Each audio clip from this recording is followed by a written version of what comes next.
एक छोटा सा गांव और एक सुखी परिवार। राधाकांत अपनी मेहनत की खुशबू अपनी वेज बिरयानी के जरिए पूरे गांव में फैलाते थे।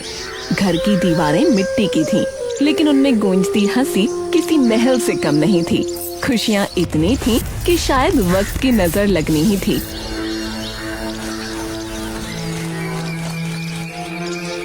अनुराधा, देखो आज मसालों का तालमेल एकदम सही बैठा है। हाँ, इसकी खुशबू जिसे भी लगेगी वो खिंचा चला आएगा।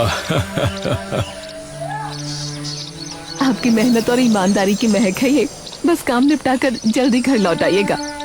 हाँ बाबा, आज शाम को हमें शहर के बाजार भी जाना है।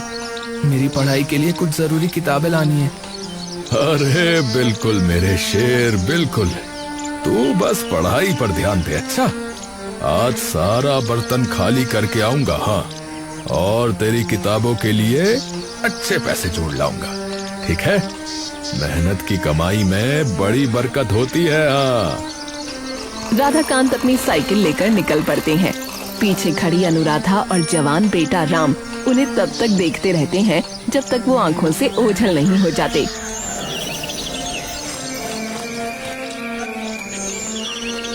राम घर पर पढ़ाई कर रहा था, तभी अचानक उसकी तबीयत बिगड़ गई।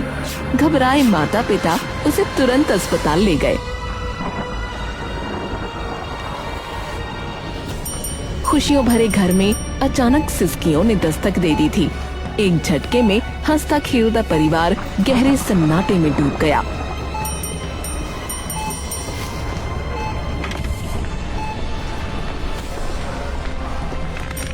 देखिए राधाकांत जी, मैं जानता हूँ ये सुनना आपके लिए बहुत कठिन है, लेकिन आपके बेटे राम को कैंसर है। बीमारी काफी गंभीर स्थिति में है। हमें बिना वक्त गवाए तुरंत इसका इलाज शुरू करना होगा। ये क्या कह रहे हैं डॉक्टर साहब?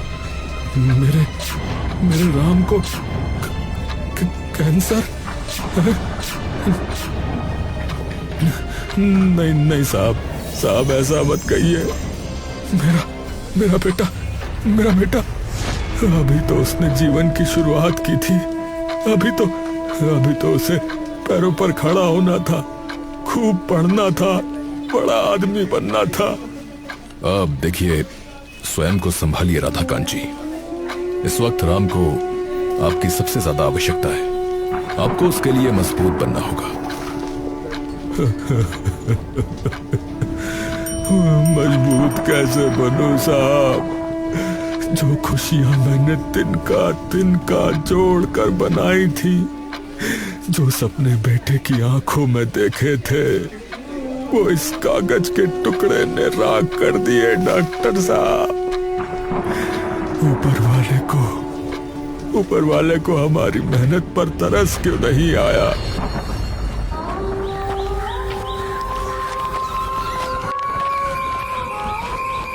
राम का भविष्य अब किताबों के बजाय कड़वी दवाइयों और अस्पताल के बिस्तरों के बीच कैद होने वाला था। बेटे की बीमारी ने राधाकांत को भीतर से तोड़ दिया। वो खाट पर लेटे दीवार को ताकते रहे, मानो उनकी आंखों की चमक कहीं खो गई हो। गम का बोझ इतना भारी था कि उनका शरीर साथ छोड़ गया। नियति का क्रूर खेल देखिए। बीमार बेटे का इलाज कराते कराते जवान बेटे से पहले पिता की ही सांसें थम गईं। अनुराधा, मेरा समय आ गया है।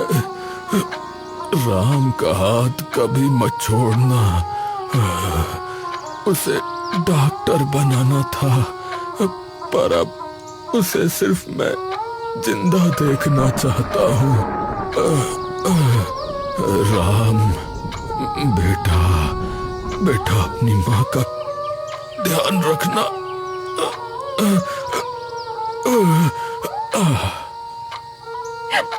नहीं, आप कैसी बातें कर रहे हैं? अभी तो हमें साथ मिलकर उसे शहर ले जाना है। आप हिम्मत हारेंगे तो मैं किसके भरोसे खड़ी रहूंगी? आंखें खोलिए ना, आंखें खोलिए। बाबा आप कहीं नहीं जाएंगे। बाबा आपने वादा किया था कि हम फिर से साथ में काम करेंगे। बाबा उठिए बाबा, मुझसे बात कीजिए बाबा। बाबा सुनिए, राम को देखिए, उसे आपकी जरूरत है। भगवान मेरे सुहाग को मत छीनो, अभी हमारी लड़ाई अधूरी है। राधाकांत के जाते ही घर का सहारा छिन गया। जिस पिता ने बेटे को बचाने की कसम खाई थी, आज वही उसे अकेला छोड़कर जा चुके थे। अब अनुराधा के सामने सिर्फ अंधेरा था और बीमार बेटे की भारी जिम्मेदारी।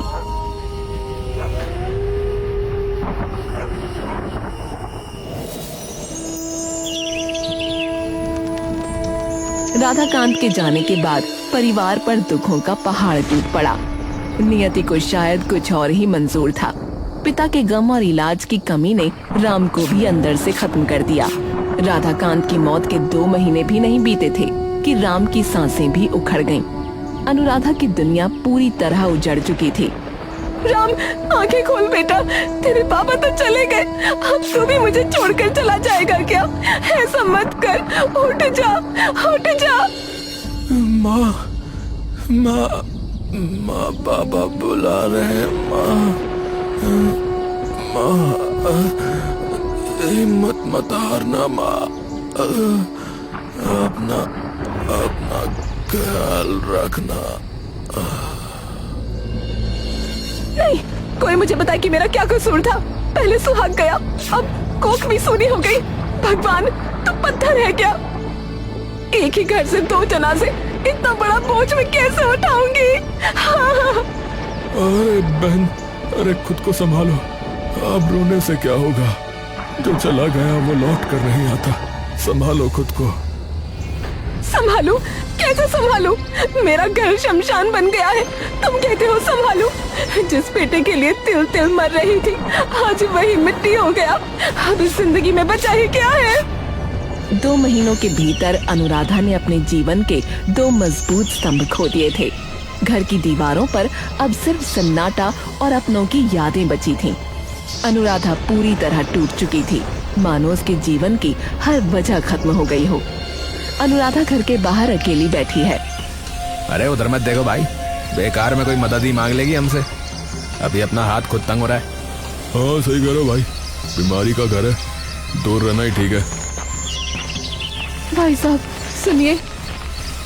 अरे अरे माफ करो बहन, मुझे बहुत काम है, मैं चला है।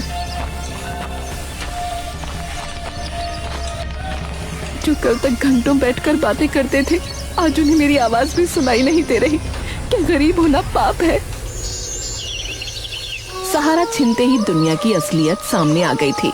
जो हाथ कभी स्वाद बांटते थे, आज वही हाथ खाली थे और सामने मदद के बजाय सिर्फ बंद दरवाजे और पथरीली खामोशी बची थी।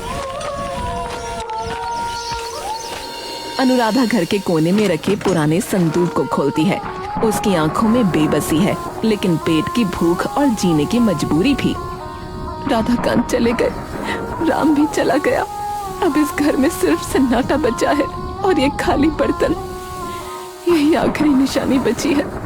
माफ करना स्वामी, पर आज अपनी ममता और सुहाग की इस आखिरी चमक को बाजार में बेचना होगा, ताकि फिर से चूल्हा जल सके।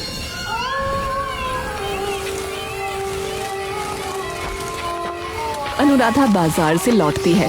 उसके हाथ में चावल और मसालों की पोटली है। वो हिम्मत जुटाकर बिरयानी बनाती है और गली में निकलती है। बिरयानी ले लो, गर्मा गर्म वेज बिरयानी, बिरयानी ले लो। गांव के लोग उसे देखकर दूर हटने लगते हैं। अरे अरे अरे उधर मत देख भाई, रास्ता बदल ले। इसके हाथ का खाना मत लेना भाई। क्यों, क्या क्या हुआ भाई? अरे अरे बिल्कुल बुद्धू है एकदम। अरे पता नहीं तुझे, इसके तो भाग्य में ही दुख लिखा है। पहले पति गया, फिर जवान बेटा। अरे ये तो मनहूसियत का साया लग रही है, मनहूसियत का साया है।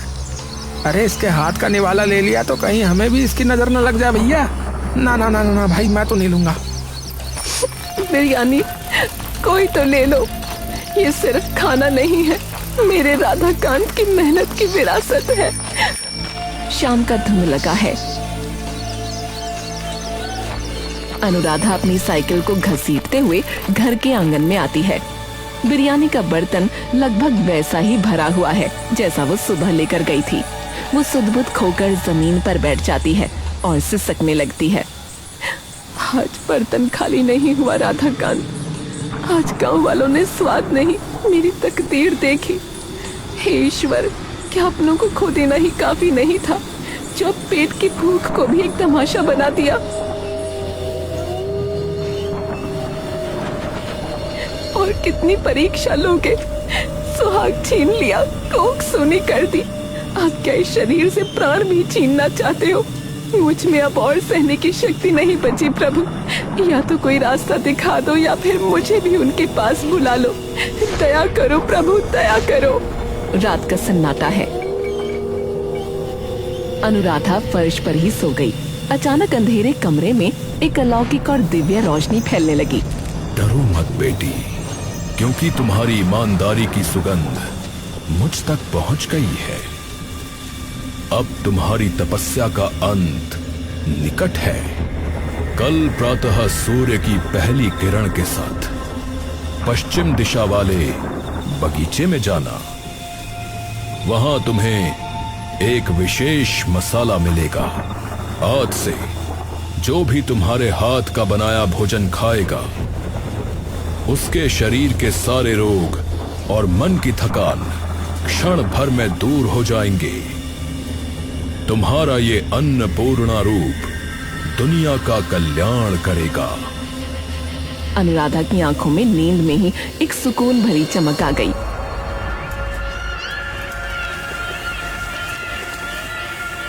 सुबह का समय है। अनुराधा पश्चिम वाले बगीचे से लौट रही है।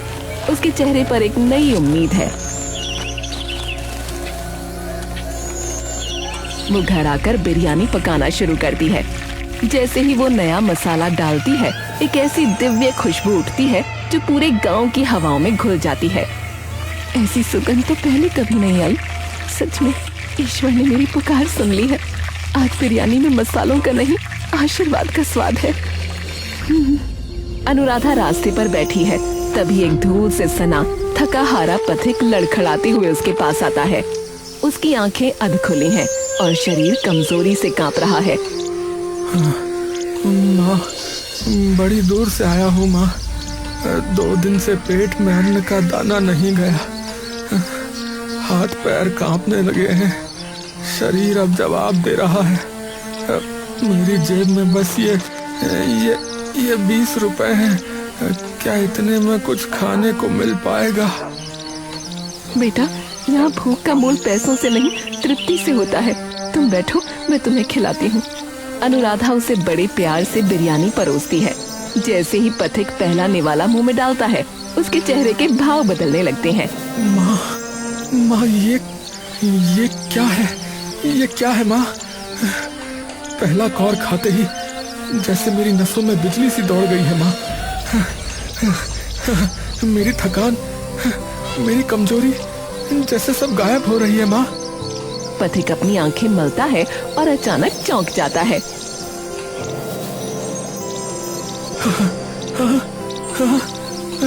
अरे चमत्कार, अरे चमत्कार! माँ, मुझे अब साफ दिखने लगा है माँ। मेरी आंखों के सामने जो पहले धुंधलापन था, वो छट गया है माँ। आपने सिर्फ मुझे खाना नहीं खिलाया, आपने मुझे नया जीवन दे दिया है माँ। ये मेरा हुनर नहीं बेटा, ये उस अन्नपूर्णा का आशीर्वाद है जिसने एक दुखियारी की लाज रख ली।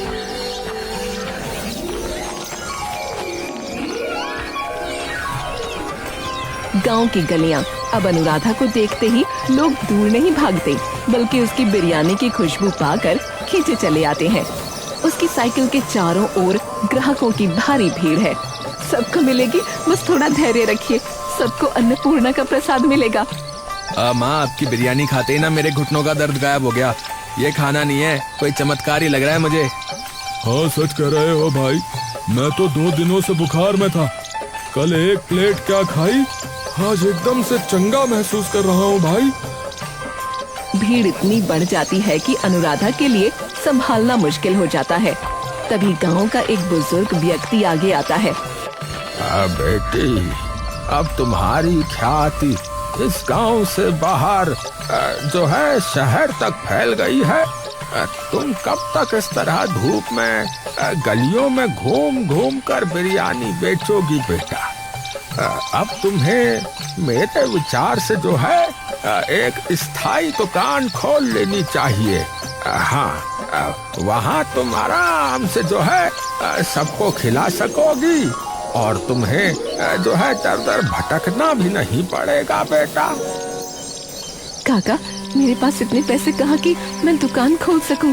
जो थोड़ा बहुत बचता है वो तो सेवा में ही लग जाता है। बेटी, जब नियति साथ देती है ना तो रास्ते अपने आप बन जाते हैं। तुम्हारी ईमानदारी ही तुम्हारी सबसे बड़ी पूंजी है बेटा। हाँ, कुछ समय बाद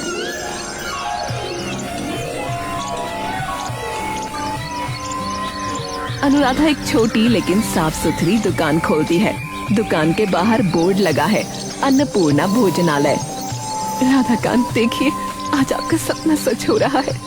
अनुराधा की दुकान के बाहर लोगों की लंबी कतार लगी है।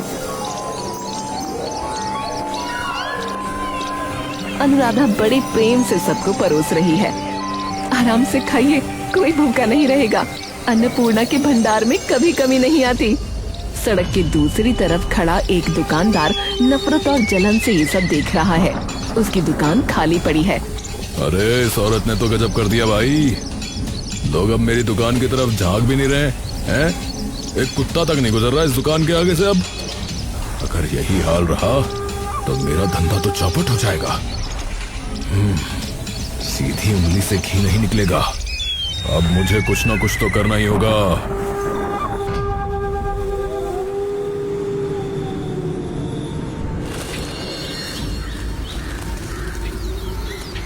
अगले दिन सुबह, माँ, सुना है आप गरीबों की सहायता करती हैं।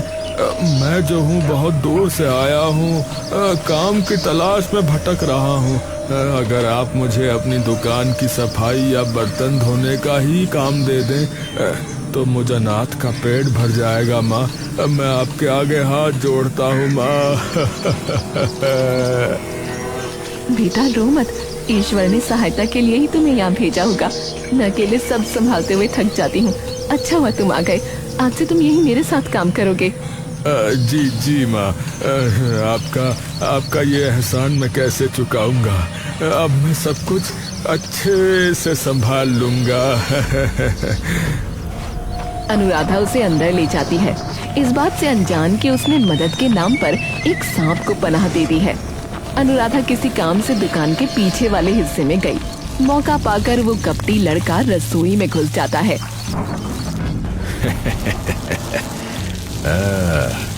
आज देखते हैं तेरी इस बिरयानी को अब कौन खाता है। आज तो लोग यहाँ से स्वाद लेकर नहीं बल्कि कड़वाहट पीकर जाएंगे। थू थू करेगा पूरा गांव, थू थू तेरी इस दुकान पर।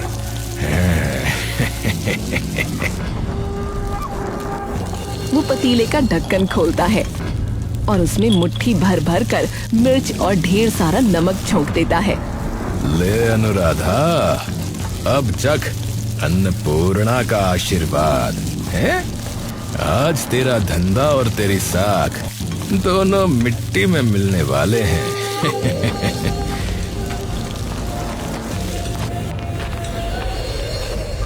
दुकान के बाहर एक भूखा किसान और कुछ राहगीर खाना खाने बैठते हैं। लड़का उन्हें वही मिर्च वाला खाना परोसता है। वो दूर खड़ा होकर तमाशा देखने लगता है कि कब ये लोग चिल्लाएंगे और खाना फेंकेंगे। बस अब ये लोग थोड़ी ही देर में चिल्लाने लगेंगे। अब तो हंगामा होगा, सर फुटव्वल होगी। अब आएगा मजा जब इसका ढाबा बंद होगा। हाँ। किसान पहला निवाला मुंह में डालता है। लड़के की आंखें फटी की फटी रह जाती हैं जब वो देखता है कि किसान के चेहरे पर गुस्से की बजाय एक असीम संतोष और मुस्कान आ गई है। अरे वाह माँ वाह, आज तो जो है खाने में स्वाद कुछ और ही लग रहा है माता। ऐसा लग रहा है जैसे साक्षात अमृत ही पी लिया हो। शरीर की सारी थकान एक पल में मिट गई। आहा। हाँ बिल्कुल सही कह रहे हो भाई। हाँ इस बिरयानी में तो वो मिठास और खुशबू है जो शायद स्वर्ग के भोजन में भी ना हो। हाँ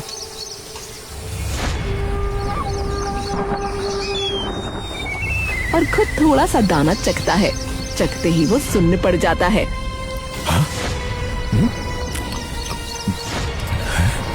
अरे ये कैसे हो सकता है? मैंने तो खुद अपने हाथों से मुट्ठी भर भर कर मिर्च और नमक डाला था, फिर भी इसका स्वाद अमृत जैसा कैसे हो गया? ये क्या हो रहा है भाई? ये कौन सा चमत्कार है? अनुराधा को सामने देखकर वो लड़का डर के मारे पीछे हट जाता है और फूट फूट कर रोने लगता है। वो झट से अनुराधा के पैरों में गिर पड़ता है। लगता है मुझसे कुछ बहुत बड़ी भूल हो गई है। इस पर तो साक्षात भगवान की कृपा है। जल्दी से माफी मांग लेता हूँ, इससे पहले कि और अनर्थ हो जाए। हाँ, माँ जी मुझे माफ कर दीजिए। मैं कोई गरीब अनाथ वगैरह नहीं था। मैं तो वो सामने वाली दुकान के मालिक का आदमी हूँ। उसने मुझे यहाँ आपका धंधा बर्बाद करने के लिए भेजा था। मैं जानती थी बेटा, तुम्हारी नीयत में खोट है। आप जानती थी, फिर भी आपने मुझे रोका नहीं। जब इंसान के पास अन्नपूर्णा का आशीर्वाद और मेहनत की ईमानदारी हो तो उसे किसी षड्यंत्र से डर नहीं लगता। मैंने सब ईश्वर पर छोड़ दिया था। अब मुझे अपनी भूल का एहसास हो गया है माँ। जिस खाने में मैंने भर भर कर मिर्च और नमक घोलने की कोशिश की, उसी ने आज मेरी आत्मा को शुद्ध कर दिया। मैं कसम खाता हूँ कि आज के बाद मैं कभी किसी का बुरा नहीं करूँगा। क्या आप इस पापी को माफ कर पाएंगी? सुबह का भूला अगर शाम को घर लौटाए तो उसे भूला नहीं कहते। उठो बेटा, आज से तुम सच में नेक दिली से यहाँ काम करोगे और सेवा में लग जाता है।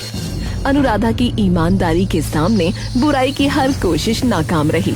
आज वो गांव की सिर्फ एक दुकानदार नहीं बल्कि साक्षात ममता की मूरत अन्नपूर्णा बन गई थी। अनुराधा ने 10 वर्षों बाद अपने गांव में अन्नपूर्णा कैंसर हॉस्पिटल का शिलान्यास किया और अपने पति व बेटे को श्रद्धांजलि अर्पित की। उन्होंने ये साबित कर दिखाया कि एक महिला भी विपरीत परिस्थितियों का डटकर सामना करते हुए अपने जीवन को सार्थक बना सकती है और समाज के लिए प्रेरणा बन सकती है।